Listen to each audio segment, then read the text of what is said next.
Welcome to CBN4's Primetime News Package for this evening. I'm your presenter, ALYAN Christopher.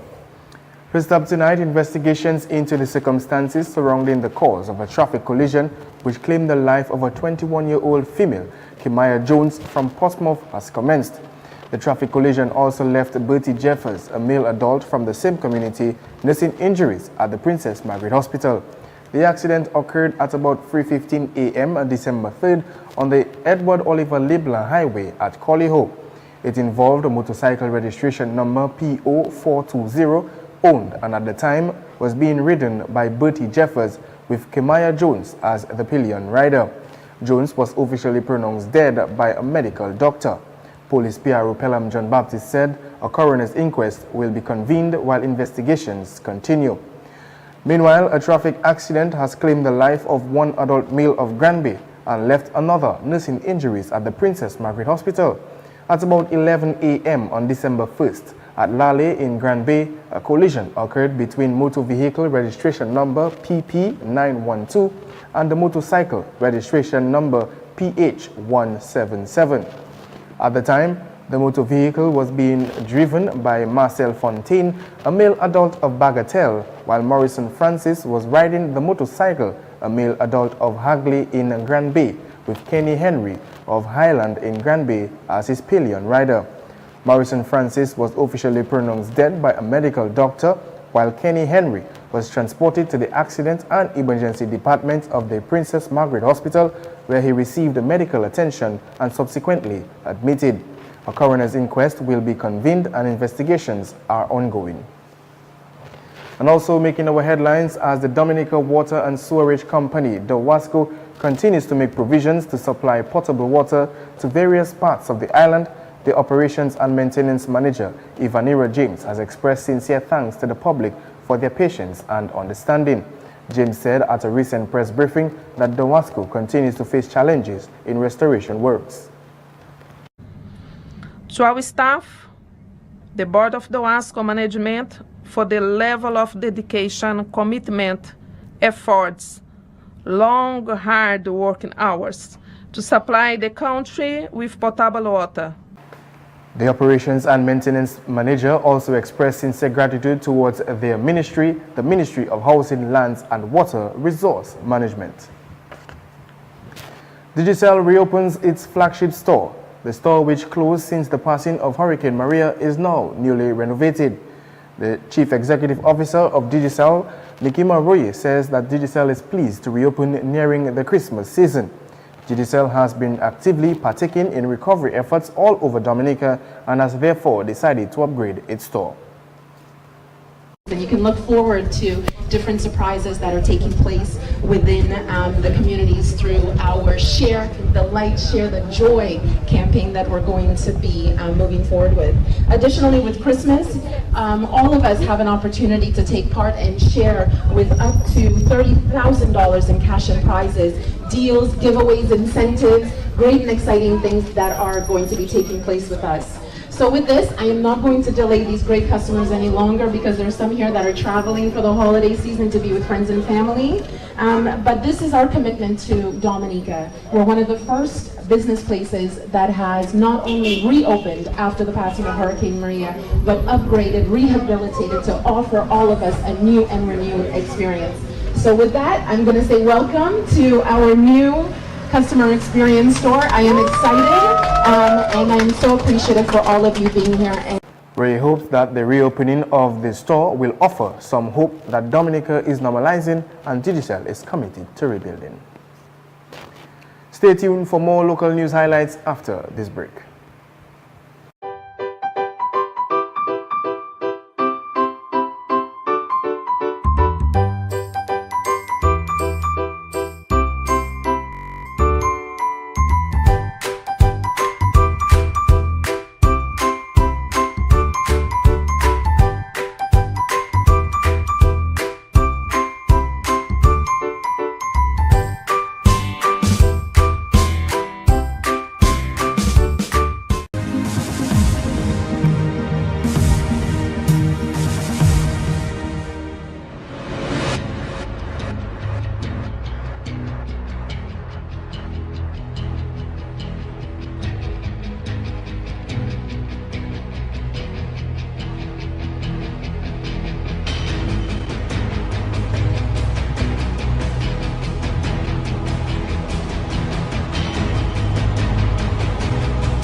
And welcome back to CBN4's Primetime News Package. Dominica's water company, the WASCO, plans to keep focus on the strategic climate vulnerability assessment of all its water systems, something that has been ongoing since the aftermath of Tropical Storm Erika in 2015. Chief Engineer of the WASCO, Magnus Williams, says that this move is supported by the Caribbean Development Bank, the CDB. And with this assessment, basically we would look at all our water systems, look at all the ways that they are vulnerable to the impacts of climate change, because as we know, the experts tell us that we expect to get situations similar to Erika and Maria more frequently in terms of heavier rainfall, more frequent rainfall, heavier flooding. So we have to find ways to adapt to those, mitigate the impacts of this. So this is the aim of the strategic climate vulnerability assessment. It will focus on all the water areas, and from there it will provide guidance into the Build Back Better process, where we will focus on designs for specific water areas, specific water systems. Williams said that the terms of reference for the strategic climate vulnerability assessment have already been prepared. And I was recently informed that they're trying to facilitate and expedite the process because a similar activity was ongoing in some other islands, and they plan to use the same consultant, which will shorten the procurement, because we were thinking of sending out expressions of interest to get that consultant. So they will just retain the same consultant, modify the terms of reference a bit, so that they can fast track the process of doing the climate vulnerability assessment for Dominica. Williams expects a few things to be looked at in terms of building back better. Is first of all to choose water sources that are less vulnerable to the potential impacts from the climate change activities. A lot of our water supply abstraction infrastructure are located within rivers. We're looking at our transmission lines that are, for the most part, adjacent to riverbanks and really subject to flooding. So in cases where that's inevitable, of course, you look at improving the robustness, as I mentioned, looking at different ways of installation, different piping materials. We're looking at possibly relocating some of these to areas that are less vulnerable, looking at backup systems, for instance, having more than one intake, also having sources that are characteristically different from each other, so they may not necessarily be impacted in the same way by a particular event. So in the event one goes down, another one that was not impacted, we can then switch over to that one. And in other news, Father Nigel Karam says he is inviting everyone to the annual Christmas dinner that takes place at the St. Mary's Academy. Father Karam emphasized that this year's dinner is a means of raising funds for the parish, but it is also intended to promote unity and togetherness. It is a dinner that will help us to raise some much needed funds for the continued work of the parish, for the development of our programs in catechesis, in evangelization, for helping to fund the normal running of the parish. But apart from that, considering all that has taken place in the aftermath of Hurricane Maria, we decided to continue with this Christmas dinner because it represents the coming together of our community. Community is so important these days. We cannot allow ourselves to become isolated and locked into fear and simply be by ourselves. We need to create and to sustain the community life, because it is within community that we will find healing and wholeness and the strength to move forward and to rebuild. The St. Mary's Academy has had a history of hosting this event. Father Karam believes that this year is special. According to him, the events of Hurricane Maria makes it fitting for the fellowship on that day. We are sensitive to the needs and the financial commitments of people, and so the price for this year's dinner is $75. It used to be $100, but 75 seems like something that people could manage today. So we really want to invite the general public and all our parishioners and parishioners from all around to come to St. Mary's Academy grounds on Friday, the 8th of December at 7 p.m. to be together, to sing some songs, to talk, to share our stories, and to have a good meal together, to get out a little bit of the stress and the tension, and to just allow ourselves to be renewed by fellowship, friendship, and food. Karam encourages all those who can participate to do so. And in response to the current emergencies created by Hurricane Maria, the United Nations Children's Fund, UNICEF, and the World Food Programme, WFP, have received Cabinet's approval to partner with the Ministry of Social Services, Family and Gender Affairs through the Social Welfare Division to design and implement a joint emergency cash transfer for the most vulnerable households in Dominica and their children. The Ministry of Social Services, Family and Gender Affairs today launched this major initiative at a press briefing led by the government of Dominica. While these two organizations are distinct in their functions, for the purpose of this joint program, they will be working jointly to provide support, cash support, to our most affected persons. However, it is important to note that this support is a top-up to those already receiving public assistance, while others will stand to benefit. Actually, we're expecting about 25,000 persons, or approximately 8,300 beneficiaries to households to benefit from this program. Reyes says that this initiative will augment the current social support networks and help the beneficiaries to be more resilient in this time of crisis.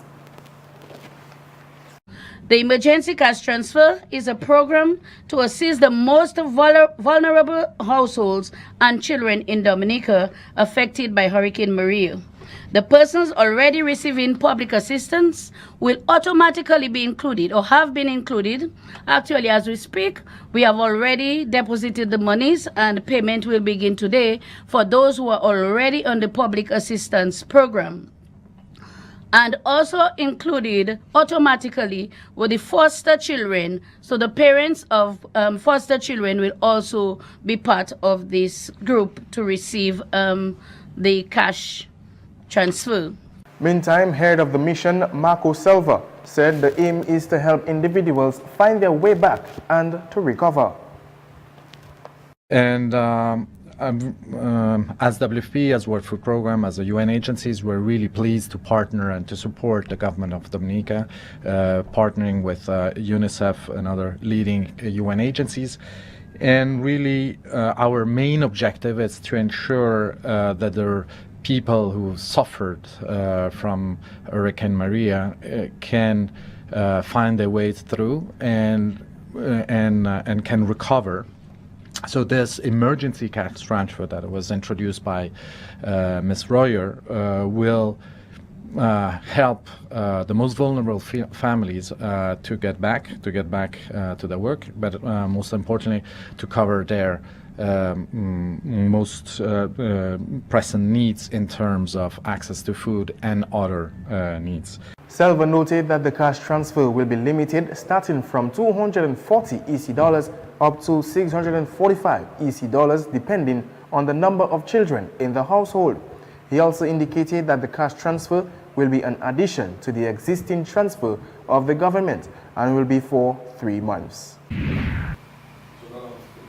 And communities in Dominica continue to witness improvements in their electricity service as DOMLEC attempts to restore power to the island by April 2018. The Public Relations Officer of the Dominica Electricity Services, DOMLEC, Adina Bellot-Valentine, says that the task of electrifying the island is a tedious and mountainous one. However, DOMLEC reports that the city of Roseau, which was considered a priority area, is fully restored. To date, we have so far reconnected 1,356 customers in Roseau. That's Roseau and environs. And in the north, Portsmouth and some environs, we have 1,311 customers back up. We have been working tediously to be able to restore power to all the communities on the island. And so we begin, our focus at the beginning was to ensure that the city was powered up, the business community, because that enables business growth and development in your country.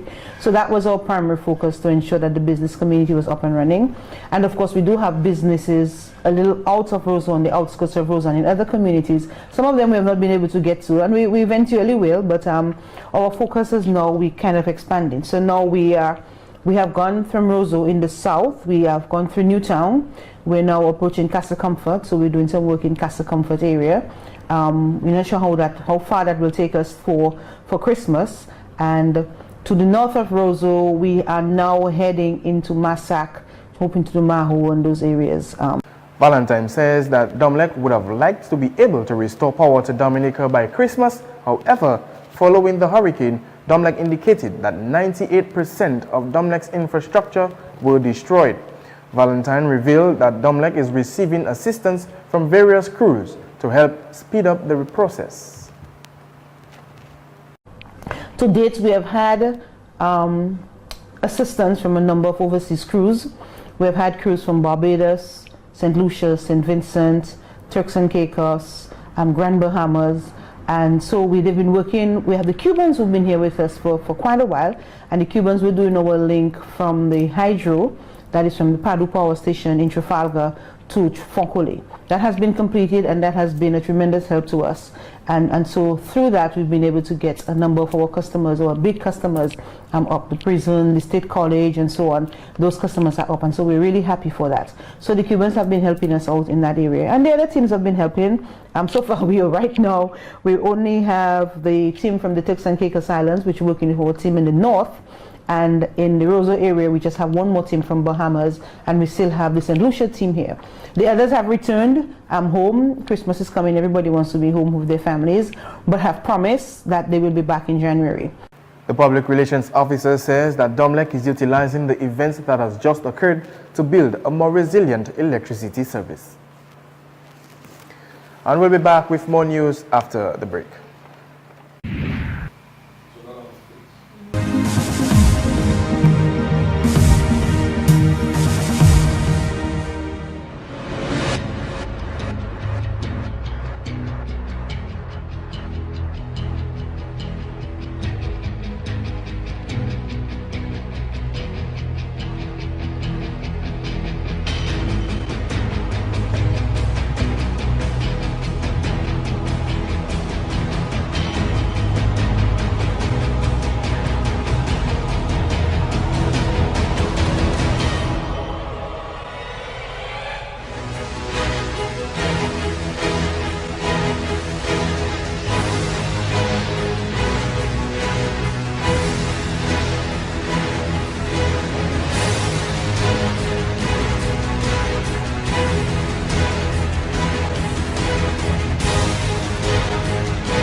And welcome back to CBN4's Primetime News.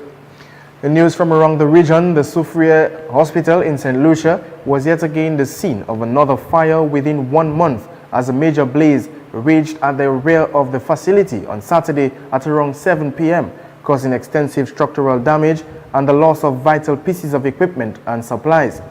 Another fire occurred last month on November 14th. However, swift action by staff, residents of Soufriere, and fire officials quickly arrested the fire, which caused little damage to the facility.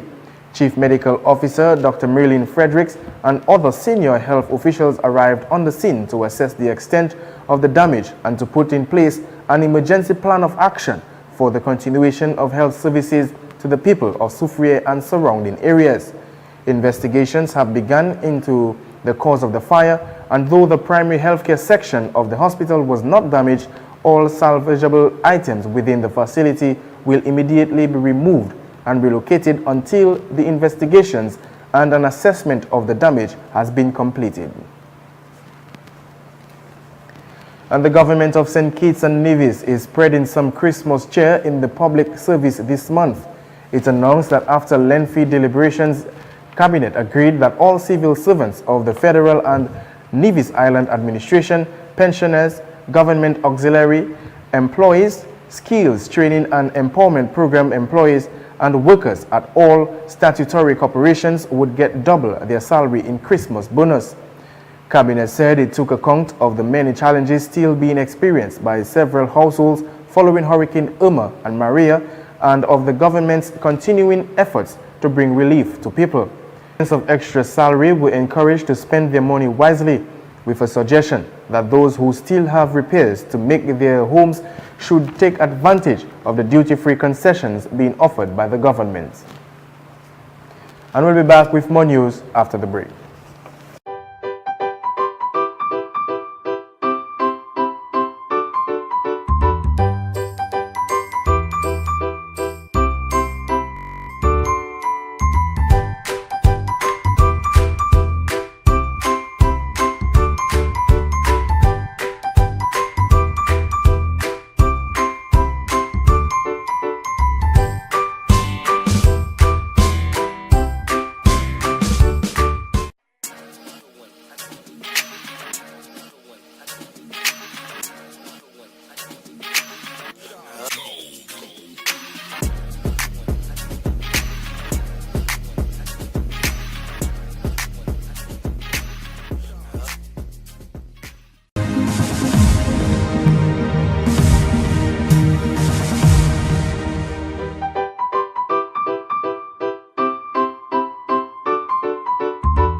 And welcome back to CBN4's Primetime News. In news from around the world, the UK and the EU have failed to reach an agreement to move into the next stage of Brexit talks, Theresa May has said. The Prime Minister said talks would reconvene before the end of the week, and she was confident they will conclude this positively. The talks are understood to have broken down after the DUP refused to accept concessions on the Irish border issue. Downing Street said that was not the only outstanding problem. But Irish Prime Minister Leo Varadkar said the UK appeared to have changed its mind about the agreement over the status of the Irish border after Brexit.